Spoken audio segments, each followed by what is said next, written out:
Mardi 15 juillet 2025. Ne médisez pas. Partie finale.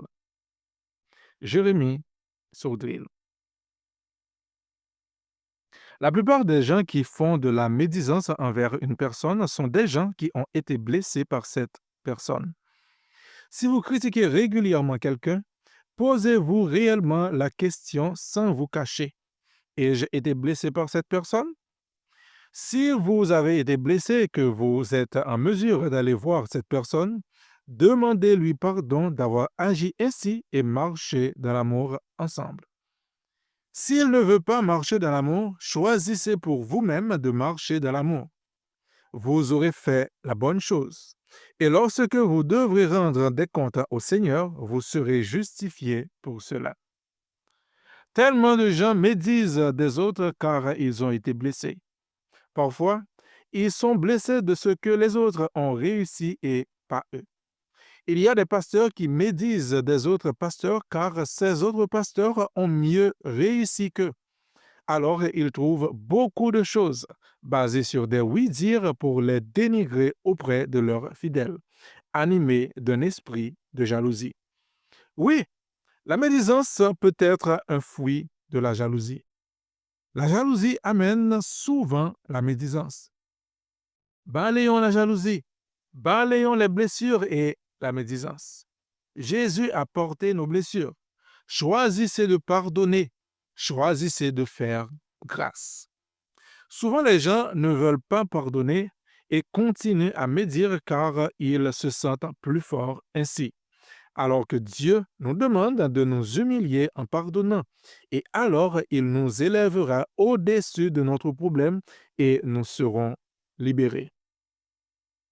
Alexandre le forgeron m'a fait beaucoup de mal. 2 Timothée 4, versets 14 et 15. Alexandre le forgeron m'a fait beaucoup de mal. Le Seigneur lui rendra selon ses œuvres.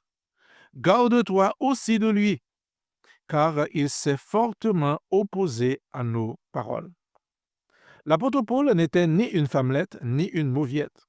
Cet Alexandre devait vraiment avoir été exécrable et extrêmement méchant envers Paul. Pourtant, Paul s'est limité à prévenir son enfant Timothée de ce loup en lui disant « Il m'a fait beaucoup de mal, point ». Il n'a même pas passé 2 minutes à parler de cet homme, mais il a prévenu Timothée.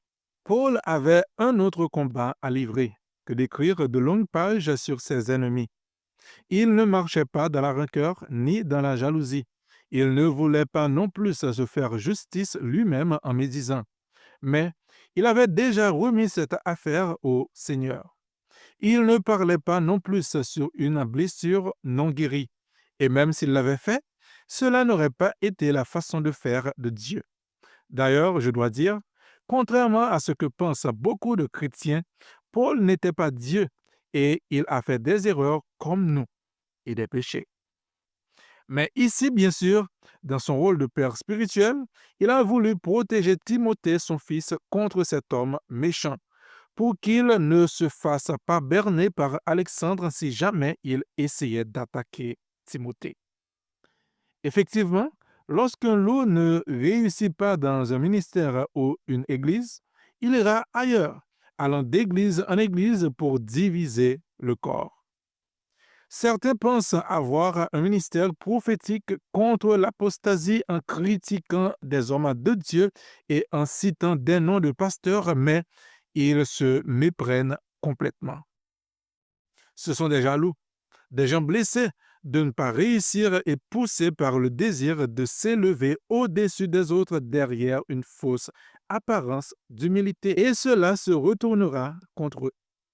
Même David n'a pas osé parler contre loin de l'Éternel, alors même que celui-ci avait été rejeté par Dieu.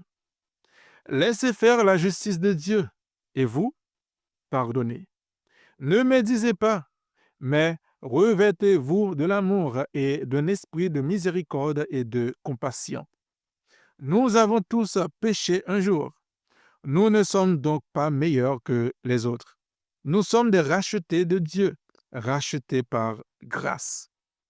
Si vous vous retrouvez dans une conversation de médisance, voici ce que vous pouvez faire.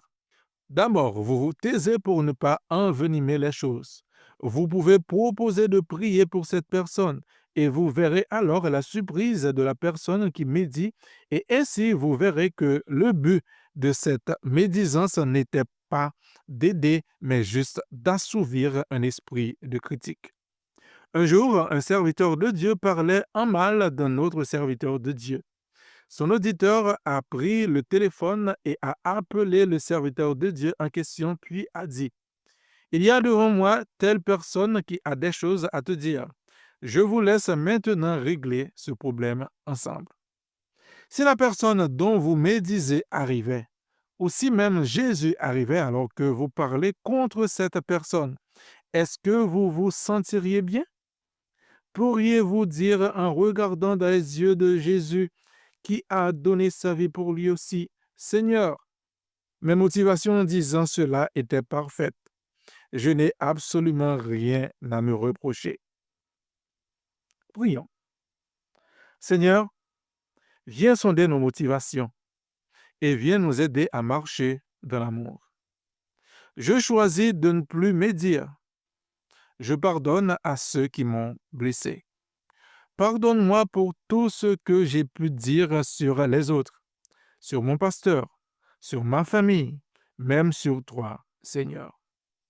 Je reconnais mes erreurs et je me décide pour l'obéissance. Merci car tu m'as sanctifié par ta vérité. Je suis saint en toi et je prends la décision d'aimer. Amen.